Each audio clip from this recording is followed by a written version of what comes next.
চীনের আইস city Harbin আবারও প্রমাণ করল শীত এখানে শুধু আবহাওয়া নয়, এটা এক বিশাল শিল্পভাষা।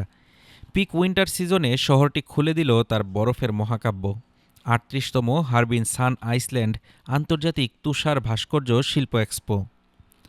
বিশাল এক বরফ নগরীতে রূপ নিয়েছে পুরো এলাকা। চীনের মহাপ্রাচীর, বিশাল পান্ডা মাথা, পৌরাণিক বীর নেজা, এমনকি চীনের আন্তর্মহাদেশীয় ব্যালিস্টিক ক্ষেপণাস্ত্র ডংফেং 5C সবকিছুই বরফে খোদাই করা, নিখুঁত আর শ্বাসরুদ্ধকর। প্রথমবার হারবিনে আসা দর্শনার্থী মি তাং বিস্ময় লুকাতে পারেননি। তিনি বলেন, এই শহর আমাকে মুগ্ধ করেছে।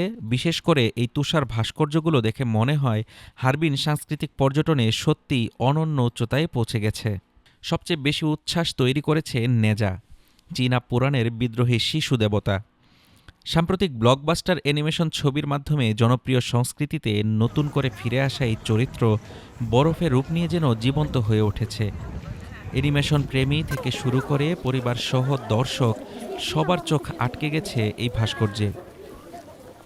আরেকটি আলোচিত সৃষ্টি ন্যাশনাল ট্রেজার ডংফেং 5C ক্ষেপণাস্ত্রকে কেন্দ্র করে তৈরি এই বরফ ভাস্কর্য দর্শকদের মধ্যে তৈরি করেছে বিস্ময় আর গর্বের অনুভূতি। এক দর্শনার্থী বলেন, এটা আগের সামরিক কুচকাওয়াজে দেখা ক্ষেপণাস্ত্রের মতোই, শুধু রং আলাদা। ডিটেইল এত নিখুঁত যে অবাক হতে হয়। হারবিন সত্যিই অসাধারণ কাজ করেছে। ১.৫ মিলিয়ন বর্গমিটার জুড়ে বিস্তৃত এই এক্সপোতে ব্যবহার করা হয়েছে প্রায় ১,২০,০০০ ঘনমিটার তুষার।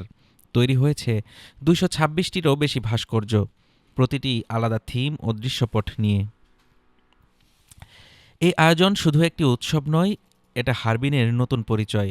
বরফ এখানে নিছক সৌন্দর্য নয়, বরফ এখানে ইতিহাস, শক্তি, কল্পনা আর আধুনিক চীনের আত্মবিশ্বাস। শীত জমে যায়, তুষার কথা বলে, আর হারবিন বরফ দিয়ে গল্প লিখে যায়, যা সারা বিশ্ব দেখেই থমকে দাঁড়ায়। Desk report, Dhaka today.